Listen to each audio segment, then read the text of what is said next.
Հայաստանի Հանրապետության մեծարգո վարչապետ, ազգային ժողովի մեծարգո նախագահ, հարգելի գործընկերներ,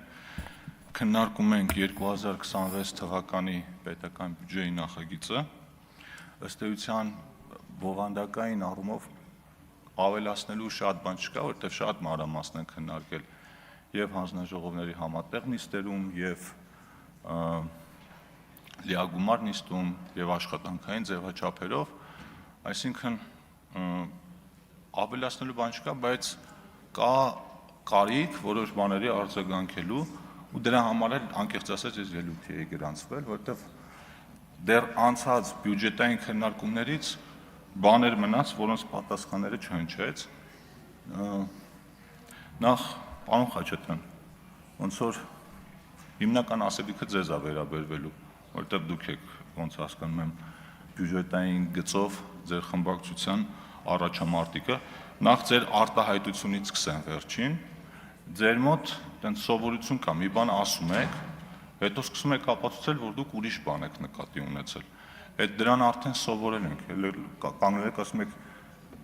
օդը կեղտոտ է, որովհետև դուք եք կեղտոտ, հետո վերաձևակերպում եք, ասենք դա ինչ ասելու բան է։ Այս մեկ։ Երկրորդը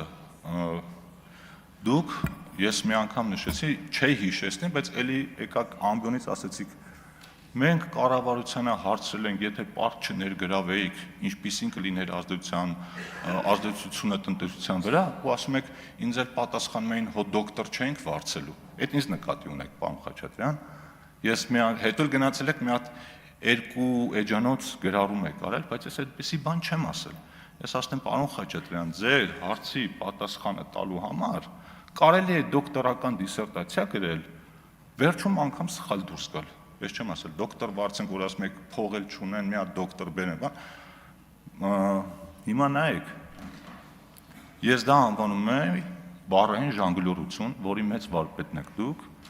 թվային ժանգլյորության մասին գիտեինք, բայց բառայինը այս արդեն նոր բարձունքներ է, որ դուք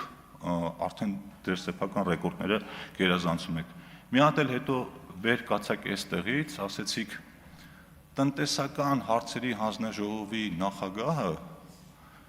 այսպիսի բան ասում, դե ոչինչ, թերթում սյունակագիր եք եղել, սովորեք իբր բան էլի, շատ վատ բան են ինձ ասում։ Իրանք էլ տենց top class մասնագետներ են, ինձ էլ մաթեմատիկական մոդելների տեղերն են ցույց տալիս։ Ուզում նշեմ ձեր, որ ձեր մոդել թերթի սյունակագիրներ կան, որոնք նախարարի պաշտոն են զբաղեցել, բայց դե դուք բազմատաղանդ եք։ Իսկ եթե մաթեմատիկական մոդելներից տենց լավ եք ու այդ պետական պարտքի աճը ձեզ այդքան հետաքրքրում է, բավար 2008-2009 թվականներին պետական պարտքը միանգամից 2.5 անգամ աճեց։ Ինչի մի անգամ հետո տենց վերլուծություն չարեցիք, որ հասկանայիք, թե տնտեսական աճի վրա այդ ամեն ինչը ոնց է ազդում։ Հիմա կոնկրետ ձեր հարցինի պատասխան, ֆինանսների նախարարը վերջին իրենց հետազոտությունների արդյունքները ցույց տվեց, եթե շատ ընդհանրացված ու կարճ ասեմ, օրինակ 7 տարվա ընթացքում, եթե հնայի 10%-ի չափով պարտք ենք ներգրավում եւ դա ուղղում ենք կապիտալ ծախսերին, ապա իրական հնայի մակարդակը կൂട്ടակային առումով բարձրանում է մոտավորապես 14-ից 15%-ով, այսինքն ավելի շատ, քան մենք ներգրավել ենք։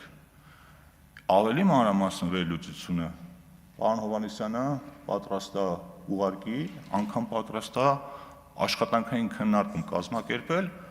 որի ընթացքում ձեզ կհրավիրենք եւ ձեր բոլոր հարցերի պատասխանները ինձ թվում է կստանաք։ Բայց ես ինքս էլ ֆինանսների նախարարությանը հարցում եմ ուղարկել պաշտոնական, որին պարոն Հովհաննիսյանը դեռ մինչև հիմա չեմ պատասխանել, երևի մտածել են դա կատակա, բայց ես այդ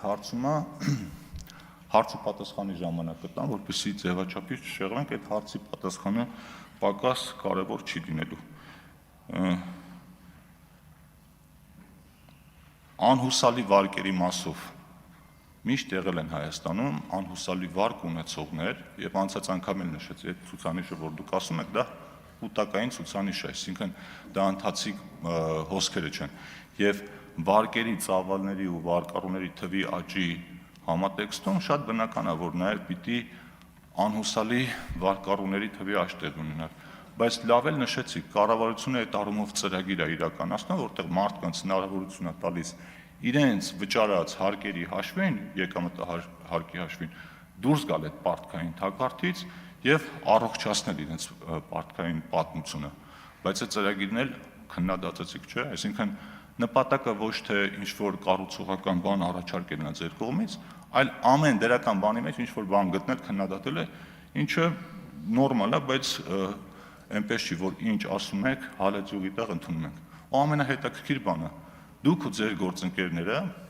օրինակ անցած բյուջետային քննարկման ժամանակ ասում եք, վիճակագրությունը կեղծում եք, այս թվերը սուտ են, դիտավորալ այսպիսի բաներ եք անում, ոնց էր ասում պարոն Ավետիսյան, ասում էր հանձնարարականը եկավ, վիճակագրական կոմիտեն թվեր նկարեց։ Այդ որ թվերը նկարող լինենք, բոլոր թվերը կնկարենք, դուք ընդհանրապես խոսելու տեղ չեք ունենա, այսինքն ձեզ թվում է, թե վիճակագրության որ մասը ձեր ձեռնտու է, դա արժանահավատ է, որ մասը ձեր ձեռնտու չի, դրա մասին չի կարելի խոսել։ Ես էլ բարեկեցության մասն որ խոսում եք, այնպիսի տպավորություն է, ոնց որ հարգելի գործընկերներ, դուք 2018 թվականին ձեզնից հետո թողել եք աշխարհի ամենաբարեկեցիկ երկրներից մեկը, աղքատության գրեթե զրոյական մակարդակով,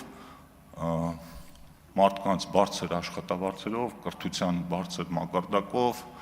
անվտանգ, հուսալի, բարեկեցիկ, զարգացող, առողջ իրավական համակարգ ունեցող, առողջ կրթական համակարգ ունեցող երկիր, բայց այդպես չի, բոլորն էլ գիտեն, դրա համար այն ինչը որ դուք ասում եք, անգամ ձեզ արձագանքելու կարիք չկա, որովհետև մարդկանց հիշողությունը ոչ մեկը չի ջնջել ու մարդիկ շատ լավ կարողանում են համեմատել, մանավանդ որ շատ երկար ժամանակ չի անցել։ Երևի այսքանը եւ սա մեր վերջին բյուջետային քննարկումն է, այս ազգային ժողովի, այս գումարման ազգային ժողովի ընթացքում, կարելի ասել ամփոփիչ քննարկում է ու հույս ունեմ վերջին բյուջետային քննարկումն է Հայաստան դաշինքի ներկայացուցիչների մասնակցությամբ, որը որ մենք ունենում ենք այս դահլիճում, հույս ունեմ, որ ապագա խորհրդարանում կլինեն մարդիկ, որոնք 5 տարի շարունակ ոչինչ չանելուց բացի կամ փոխարեն կզբաղվեն իրոք կառուցողական ընդդիմադիր գործունեությամբ։ Շնորհակալություն հարգելի այրենիքներ։ Շնորհակալություն։